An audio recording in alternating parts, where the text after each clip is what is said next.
Bueno, y al rojo está el debate en el Congreso por el matrimonio igualitario. Hoy el presidente de la Comisión de Constitución del Senado, Felipe Arboe, postergó la votación de la idea de legislar sobre esta iniciativa desde el móvil. Acusan censura, abuso de poder, señalan ellos, porque querían intervenir en esta sesión. Queremos hablar de este tema, nos acompaña precisamente el senador Arboe. Senador, ¿cómo está? Muy buenas tardes. ¿Qué tal, Patricia? ¿Cómo le va? Gusto saludarla. Preguntarle primero por lo que ocurrió el día de hoy, en que se había anunciado que se iba a colocar en tabla esta discusión. Bueno, hoy día se puso en tabla, tal como lo anunciamos. Se discutió el proyecto, escuchamos a dos instituciones, la Fundación Iguales, que estaba citada, al igual que también a la Corporación Comunidad y Justicia. Ambas instituciones pudieron dar su opinión respecto del proyecto y, tal como lo había dicho previamente, como todavía quedan 4 instituciones que tienen que participar, se convocó a una sesión siguiente donde vamos a escuchar las 4 que nos faltan y después de eso vamos a proceder a votar la idea de legislar. Lo que ocurrió fue que el representante del móvil, el señor Jiménez, estaba muy ofuscado porque él pensaba que tenía que intervenir. Le dijimos, no, mire, yo no puedo alterar la tabla ya está convocada, razón por la cual se le invita a usted a la sesión siguiente. Si usted quiere intervenir, no hay ningún problema, será invitado. Bueno, y eso fue que se produjo un impasse, pero me da la impresión que fue un error, digamos, de su parte, que quería intervenir, y yo entiendo, si finalmente hay mucha ansiedad porque este proyecto, que lleva mucho tiempo tramitándose, pueda salir prontamente del Congreso Nacional. Claro, en ese sentido, senadora, ¿a qué atribuye lo que planteó directamente Rolando Jiménez del móvil? Hablaba de abuso de poder, que se les impedía el intervenir en esta sesión, en medio de amenazas de que hoy no habría sesión sobre esta materia. No, yo creo que él está un poquito alterado, pero más allá de un incidente menor, da lo mismo. El tema de fondo es cómo se saca adelante este proyecto. Yo creo que la Fundación Iguales, que estaba presente, las otras corporaciones que también estaban dentro del público y estaban conscientes en la misma situación de señor Jiménez, sabían que tienen que intervenir en la sesión siguiente. Así que yo le resto de dramatismo. Son cosas que pasan y probablemente muchas veces ocurren ese tipo de situaciones. La gente se frustra, quiere intervenir, no puede intervenir, y yo como presidente de comisión tengo que hacer respetar el reglamento, y la Comisión de Constitución no se deja pautear ni por unos ni por otros. Nosotros tenemos un procedimiento que seguimos adelante. Senador, ya, en ese sentido, en el gobierno no les gustó que se colocara en tabla lo del matrimonio igualitario. Sí. Hoy escuchábamos ahí declaraciones del ministro secretario general de la Presidencia, Gonzalo Blumel, que él decía, no es una opción respetar las urgencias, es una obligación. ¿Qué le parece lo expresado por él?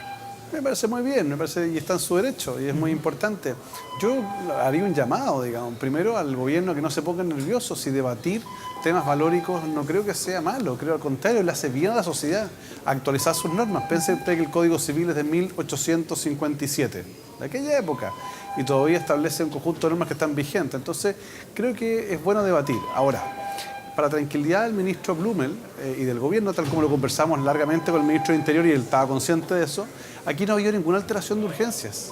El proyecto que yo he puesto en tabla, el matrimonio igualitario, responde a 2 elementos. El primero es que la subsecretaria de Derechos Humanos públicamente ha hecho un llamado al Parlamento a aprobar rápidamente el proyecto, y nosotros lo que hemos hecho es hemos acogido el llamado del gobierno y lo he puesto en tabla. Pero para no afectar los proyectos con urgencia, lo he puesto el día martes, que es el día que teníamos otra moción parlamentaria que no tenía urgencia. Entonces lo que hice yo fue sacar esa moción parlamentaria, que era de un grupo de senadores, y poner este otro que es un proyecto de ejecutivo. Entonces dije, así avanzamos y no le quitamos la urgencia a otros proyectos. Así que tranquilidad absoluta. La Comisión de Constitución es una comisión que sesiona lunes, martes y miércoles, y si es necesario jueves y viernes también. Hemos despachado proyectos muy importantes, entrevistas videograbadas para los derechos sexuales de menores, despachamos la imprescriptibilidad de delitos sexuales, la ley de probidad, la sanción a todos los delitos de cohecho, todo eso lo vimos nosotros. Entonces hemos sacado muchos proyectos con muy buena relación interna en la comisión. Estamos a punto de sacar el proyecto del nuevo Sename, o responsabilidad penal adolescente, que no podíamos ponerlo en tabla este martes, sino el próximo lunes, porque es un proyecto de más larga duración y las sesiones de los lunes son más largas. Entonces yo llamaría más bien a la calma. Creo que no es bueno andar mandando recados por la prensa, sino que hay que pelear menos y trabajar más. Claro, para la senadora Jacqueline Van Rysselberghe, el tema va por otro lado. Dice, acá estamos en un régimen presidencial, no puede gobernar el Parlamento y el gobierno al mismo tiempo. Mire, sí, la senadora probablemente va a buscar siempre excusas para no discutir temas valóricos, pero está bien, lo mismo hacía con el aborto. Recuerda usted que trató de suspender sesión en la Comisión de Salud, bueno, pero son legítimas aspiraciones o posiciones que tienen los senadores y senadoras y hay que respetarlas.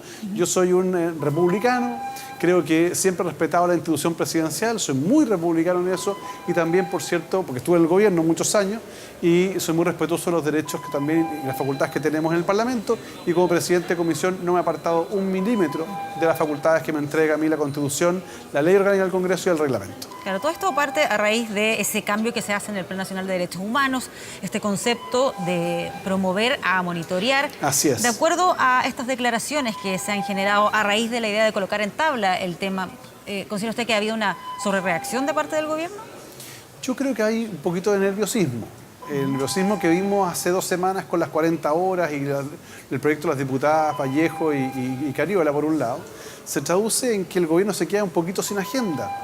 Y luego cuando la subsecretaria nos emplaza públicamente y nos dice, mire, el gobierno no va a promover nada, sino que nosotros vamos a monitorear cómo avanza y es responsabilidad del Parlamento, yo digo, bueno, qué mejor que entonces, si la subsecretaria me lo está pidiendo, ¿cómo no voy a coger yo el llamado del gobierno? Y yo lo que hice inmediatamente fue ponerlo en tabla y avisarle al gobierno, mire, voy a poner en tabla este proyecto porque me lo está pidiendo la subsecretaria, y ahí se produjo una diferencia interna, porque usted comprenderá que hay cerca de un 75% de los ministros y subsecretarios que están en contra del matrimonio igualitario y otros que están a favor. Pero eso es un problema interno que tendrán que resolverlo ellos, digamos, no es un problema político que nos empieza a nosotros. A mí lo que me interesa es que Chile termine con una discriminación que me parece que a estas alturas, con el desarrollo cultural y social de nuestro país, no tiene mayor justificación. Pero de hecho, dentro del oficialismo hay algunos que están de acuerdo con que se siga avanzando la discusión, como por ejemplo en Evópoli. Sí, pues. Por eso que este cambio que se hace ahí en el Plan Nacional de Derechos Humanos, ¿a qué lo atribuye que se haga este cambio de conceptos? A ver, a mí no me extraña, hay gente que le extraña esto. Yo creo que este es un gobierno dominado por un conservadurismo bastante generalizado. Y además muy honesto de parte de ellos. Si piensa usted que la campaña del presidente Piñera, él dijo que el matrimonio igualitario no estaba en su programa. En consecuencia está siendo coherente con lo que planteó en la campaña. Lo que pasa es que hay una mayoría de ciudadanos probablemente que no estamos de acuerdo con eso, ¿se fija? Y nosotros vamos a seguir avanzando en la discusión, pero es una discusión que tiene que darse en el plano democrático. No se puede pretender evitar un debate cuando el eventual resultado no les gusta.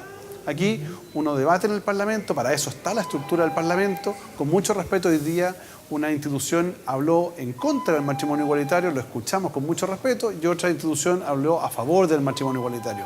Ese es el espíritu que tiene que imperar. Entonces llamaría al gobierno a tranquilizarse, a no exacerbar, digamos, el enfrentamiento. Creo que el gobierno está peleado en varios frentes y lo llamaría más bien a concentrarse en conversar, en trabajar, en sacar adelante los proyectos de ley, que es lo más importante hoy día, digamos, y ojalá que este país vuelva a crecer económicamente, que estamos bastante complicados, creo yo.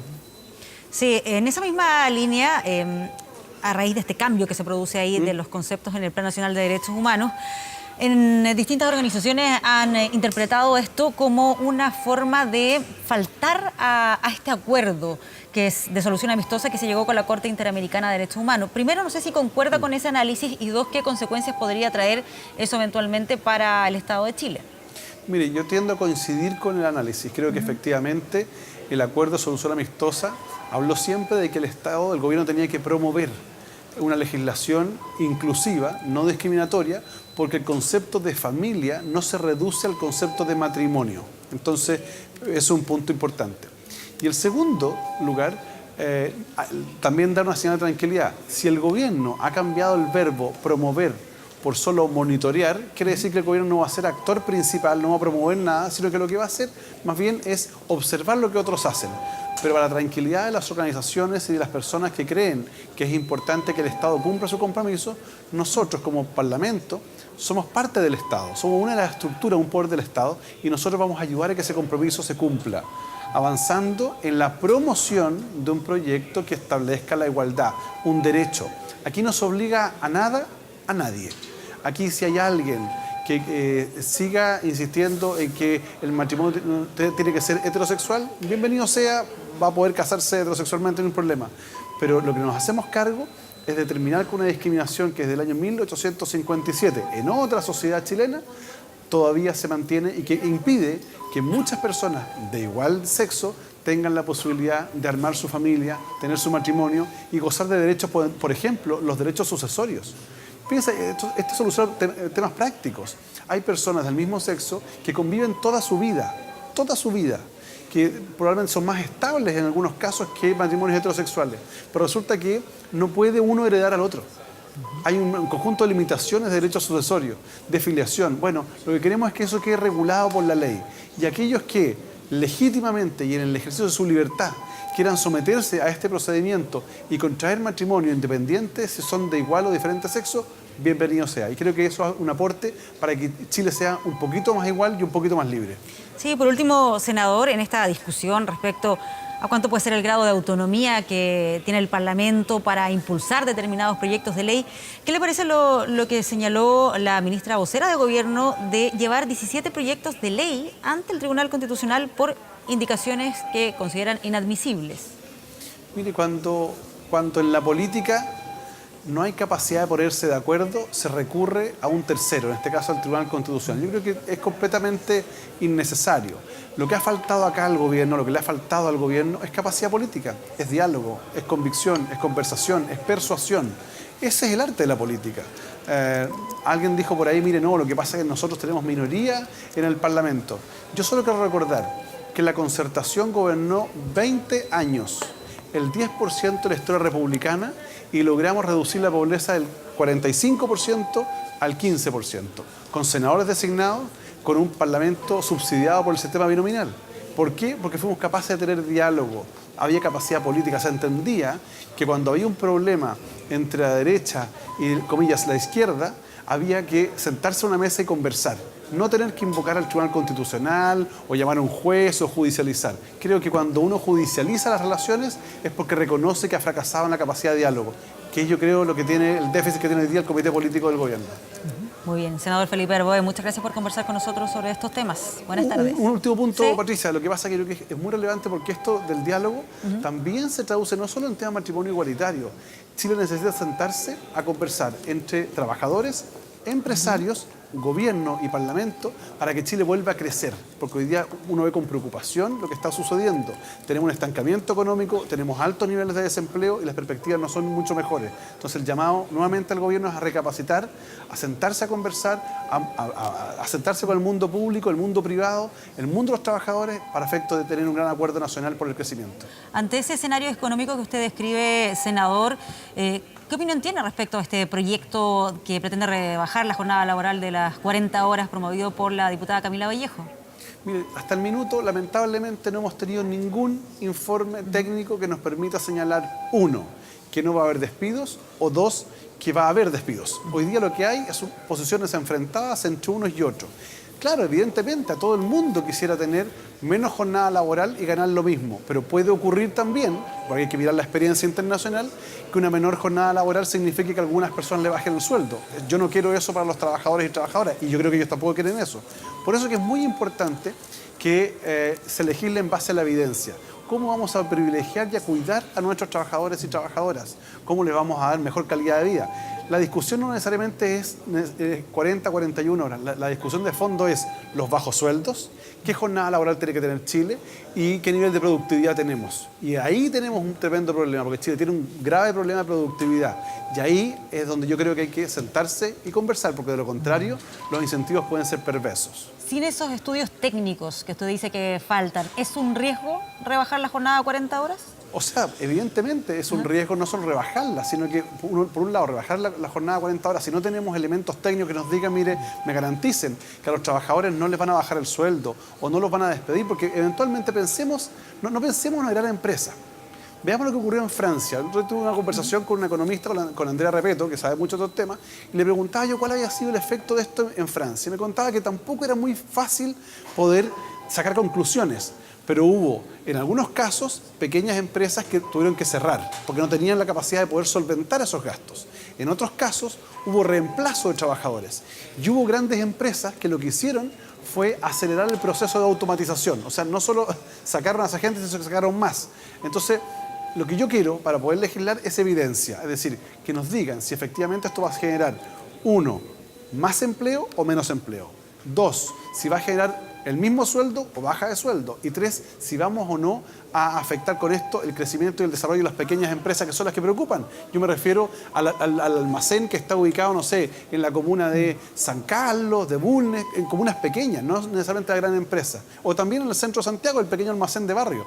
Bueno, esos informes todavía no están disponibles, así que yo espero que cuando llegue al Senado ese proyecto tengamos la posibilidad de discutirlo en base a evidencia y no solo en base a lo que puede ser más popular, porque yo creo que los líderes políticos no estamos solo para el aplauso, estamos para legislar para que le vaya bien al país. Muy bien. Ahora sí, senador Arboe, muchas gracias por esta entrevista. Buenas tardes. No, gracias, Patricia, que esté bien. Hasta luego.